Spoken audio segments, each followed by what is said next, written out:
Okay, last video we talked about the reverse hyper, which if you could choose any piece of equipment aside from a barbell, a rack, it's a place to have in the gym. Reverse hyper is right up there. This is going to be right up towards the top too. A good glute ham bench. There's a lot on the market. They're not all created equal. The biggest things you want to look for first is that it's got a firm half moon pad on there. A lot are going to have a lot of give to it, some squish. You want it to be as firm as possible. Just a little bit of give, so it's not too hard on your knees and your thighs when you're set up for it.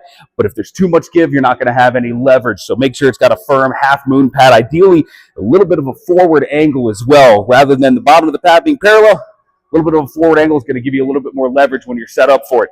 The other piece is make sure it's got a big foot plate, because ideally you want to be able to have the full foot in contact with it at different points of the exercises. At the very least, you want to be able to have enough room to place your foot, your toes down rather, to really dig into the plate.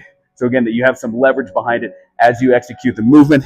And then a pair of foot ankle pads on either side to keep yourself locked in position. Everything else doesn't matter so much. But the way that you're going to execute this, a lot of people do them sort of as a giant back extension. Don't really get anything in the glutes and the hamstrings. The last place you really want to be feeling this, if you're doing a glute ham raise correctly, is going to be in the low back. Should be almost entirely in the hamstrings. Should be feeling a lot in the glutes. Also the calves, if you're really digging your toes into it. Shouldn't be feeling it in the back. Back should be working isometrically, but that should be the last thing that you really feel give out in this exercise. Here's how it's going to look. So make sure that the foot plate is far back enough so that you can dig the toes in and place the thighs right on the back side of the pad.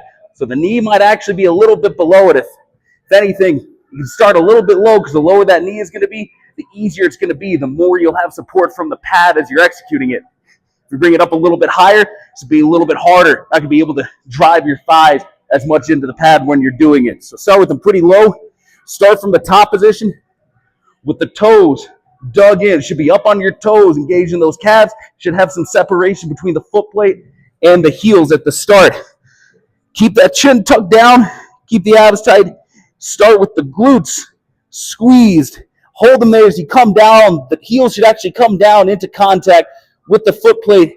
Come down to your torsos parallel to the ground, and then dig those toes in. Squeeze up with the hamstrings to keep those glutes engaged to come to an upright position there. So again, coming down, heels should be dug in, glutes still tight, torso parallel to the ground, and use those hamstrings. Think about doing a leg curl to bring yourself up rather than throwing your back into it. So what you'll see a lot of people do is they'll initiate throwing the head and the chest up. They get a lot of back extension, not using anything in the glutes or the hamstrings or the calves. Keep that chin tucked down. If anything, kind of round over a little bit to keep the abs tight so that you don't use the momentum of your torso. Just digging those toes in, squeezing up with the glutes and the hamstrings to execute the movement. So that's the glute ham raise.